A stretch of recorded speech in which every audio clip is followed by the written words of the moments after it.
Todd's Odds brought to you by FanDuel with our sports betting expert Todd Fuhrman, who is wearing a vintage Hamilton Tiger Cats t-shirt. Very quickly, Todd, you're a Tabbies fan for life, I assume? You know what? I'm still waiting for them to roll out the red carpet and invite me to the beautiful Tim Hortons Stadium. It hasn't happened yet, Jay, but somewhere along the way, I'll be able to check that off my bucket list. I can't wait, and I'll join you. Absolutely. Love going to the Hammer. Todd, the Oilers are the underdogs heading into the Stanley Cup Final against the Florida Panthers. Who do you like?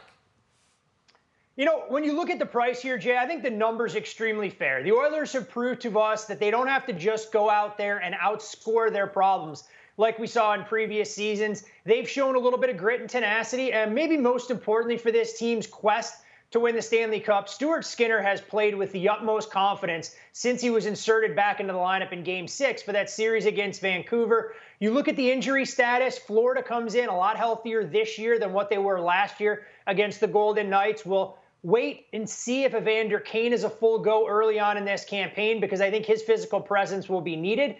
I think Florida ultimately does win the Stanley Cup, but from a betting perspective, because this is an odd segment, I actually don't have a position here. I think the number reflects where these two teams are, and we're going to get better opportunity to invest in this series on a game-by-game basis instead of tying up our money for the best of 7. Or maybe we might want to invest in who will win the Conn Smythe as the most valuable player in the postseason. We've got the odds for you, brought to you by FanDuel, Todd, right here. Connor McDavid is the favorite, followed by 3 Florida Panthers, Sasha Barkov, Sergei Bobrovsky, and Matthew Tkachuk. Who do you like heading in, Todd Fuhrman?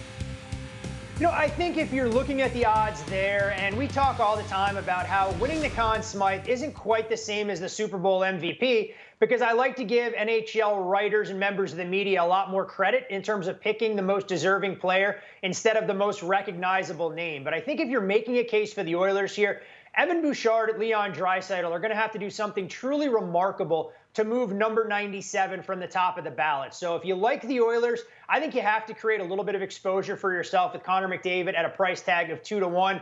He's a transcendent talent of this generation, and I think they're going to do everything they can should the Oilers accomplish the feat that was Stanley Cup or bust this offseason, that McDavid will take home the hardware.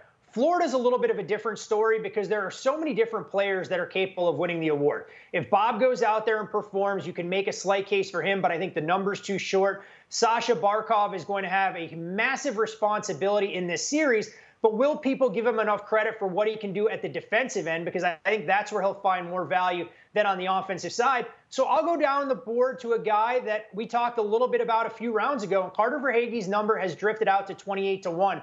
I think if this series starts to get a little bit loose and we see some higher scoring games, Verhaeghe's the kind of player that can have a Jonathan Marchessault type impact for Florida, where there are a bevy of players capable of winning the award. And I'm willing to take a shot with him at 28-1 if he goes out there and ends up as the series leading goal scorer.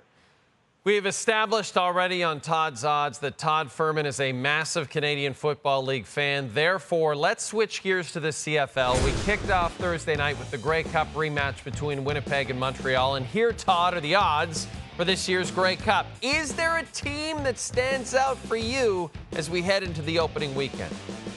You know, the best part about the CFL, Jay, is that we can fit every team's odds to win the Grey Cup on one graphic. We don't have to use smaller fonts. We don't have to get creative like we do with the NFL. But when you look at that board, I think the 3 teams at the bottom, you unfortunately can eliminate more or less right out of the gates. And then when you try and find a path for a team to get there, we know the Western Conference Final has more or less been the Blue Bombers Invitational the last couple of seasons. I think that number is extremely short to try and back them early on. I know BC has gained a lot of popularity when you look at what Vernon Adams has done and the potential for them winning the Grey Cup at home.